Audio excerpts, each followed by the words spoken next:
ఒక్కసారి ఊహించుకోండి, మీరు ఒక రాజ్యానికి రాజు, కానీ అక్కడ ప్రతి ఇటుక మోసంతోనే పేర్చబడింది. అధికారం కోసం, సింహాసనం కోసం సొంత వాళ్ల రక్తమైనా చిందించడానికి మనుషులు వెనకాడరని మనం వింటూ ఉంటాం. కానీ తన ఆత్మశాంతి కోసం, ధర్మం కోసం తన రాజ్యాన్ని, 100 కోట్ల సంపదని, చివరకు కన్నతల్లిని కూడా శాశ్వతంగా వదిలేసిన ఒక రాజు కథ మీరెప్పుడైనా విన్నారా? యుగాంతంలో ఈ సృష్టి మొత్తం ప్రళయంలో కలిసిపోయినప్పుడు ఆ మహాప్రళయం తర్వాత మిగిలే ఒకే ఒక్క రూపం సాక్షాత్తు ఆ 1000 పడగల అనంతుడు, మన శేషనాగుడు. ఈ కథ మహర్షి కశ్యపుడి 2 భార్యలైన కద్రువ, వినతలతో మొదలవుతుంది. వినతకు అరుణుడు, గరుత్మంతుడు జన్మిస్తే కద్రువకు 1000 శక్తివంతమైన పాములు జన్మించాయి. వాటిలో వాసుకి, తక్షకుడు, కర్కోటకుడు, ప్రలంబుడు, మహాపద్ముడు, నిష్ఠానకుడు, శంఖపిండుడు, మహామంత్రుకుడు లాంటి ఎంతోమంది భయంకరమైన నాగులున్నాయి.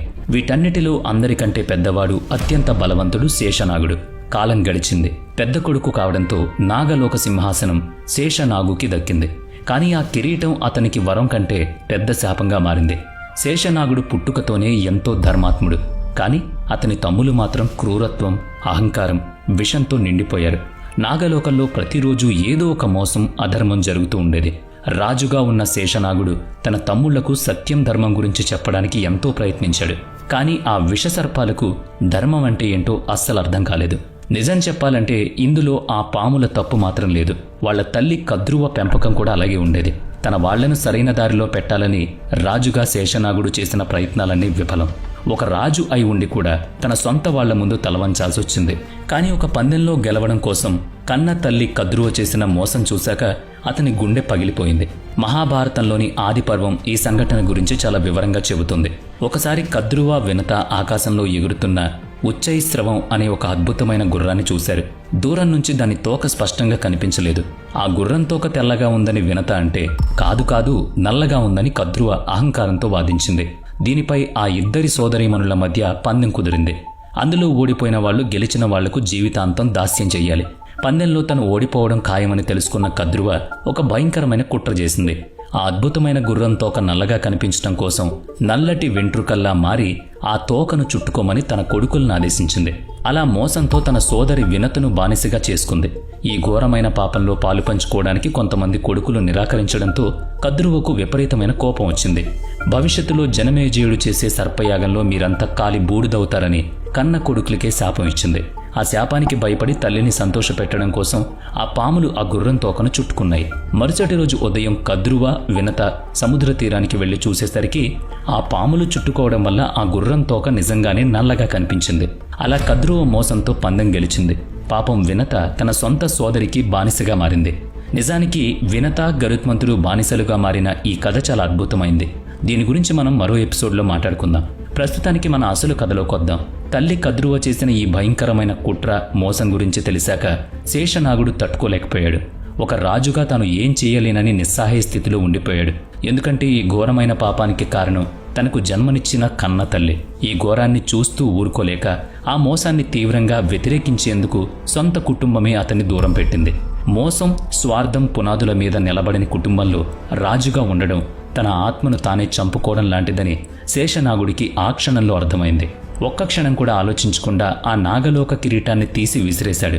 ఒక పీడకల నుంచి బయటపడినట్లుగా తన తల్లిని, తమ్ముళ్లను, ఆ అంతులేని నాగలోక సంపదను అక్కడే వదిలేశాడు. అన్నీ వదిలేసి గంధమాధవ పర్వతాలకు, హిమాలయాల్లోని మంచులోయలకు వెళ్లిపోయాడు. సొంత వాళ్లే చేసిన మోసానికి అతని గుండె ముక్కలైంది. ఆ బాధను తగ్గించుకోవడానికి అతనికి ఒకే ఒక్క దారి కనిపించింది. అదే కఠోరమైన తపస్సు. గాలిని మాత్రమే ఆహారంగా చేసుకుని తన శరీరాన్ని ఎంతో కష్టపెట్టడం మొదలుపెట్టాడు. చలికాలంలో గడ్డకట్టే మంచు అయినా, వేసవికాలంలో మండిపోయే ఎండలైనా సరే రాయిలా కదలకుండా కూర్చున్నాడు. జీవితాంతం మోసం, స్వార్థం మాత్రమే చూసిన తన రక్తంలోని ఆ విషపూరితమైన వంశపు ఆనవాళ్లను తన కఠోరమైన తపస్సు అనే మంటల్లో కాల్చి బూడిద చేయాలనుకున్నాడు. అతని తపస్సు ఎంత కఠోరంగా ఉందంటే శరీరంలోని మాంసమంతా ఎండిపోయి కేవలం ఎముకలు మిగిలాయి. ఏ స్వార్థం లేని అతని బాధాకరమైన తపస్సు చూసి ఈ సృష్టి మొత్తం చలించింది. అతని కళ్ళు మూసుకునే ఉన్నాయి. మనసు ప్రశాంతంగా శాశ్వతమైన శాంతి వైపు పయనిస్తోంది. అలా వారాలు, నెలలు, సంవత్సరాలు గడిచాయి. చివరికి సృష్టికర్త అయిన బ్రహ్మదేవుడు శేషనాగుడి ముందు ప్రత్యక్షమయ్యాడు.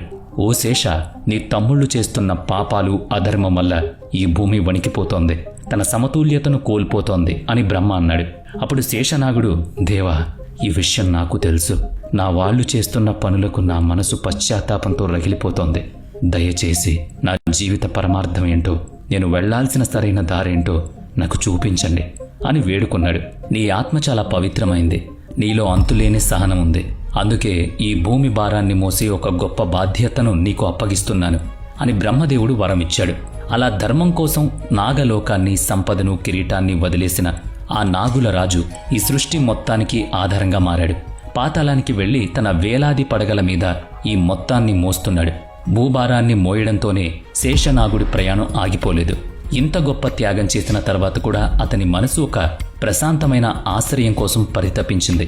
మోసం, స్వార్థం లేని చోటు కోసం, సత్యానికే ప్రతిరూపమైన ఒక స్వామి కోసం వెతికాడు. 100 ఏళ్ల పాటు ఆ శాంతి కోసం వెతికిన అతనికి చివరకు క్షీరసాగరంలో సమాధానం దొరికింది. సృష్టి స్థిరకారకుడైన శ్రీ మహావిష్ణువు చూడగానే శేషనాగుడిలో శతాబ్దాలుగా రగులుతున్న కోపం, అపఖ్యాతి, బాధ అంతా ఒక్కసారిగా మాయం. తను ఎప్పుడూ ఊహించని ఒక అద్భుతమైన ప్రేమను, ప్రశాంతతను పొందాడు.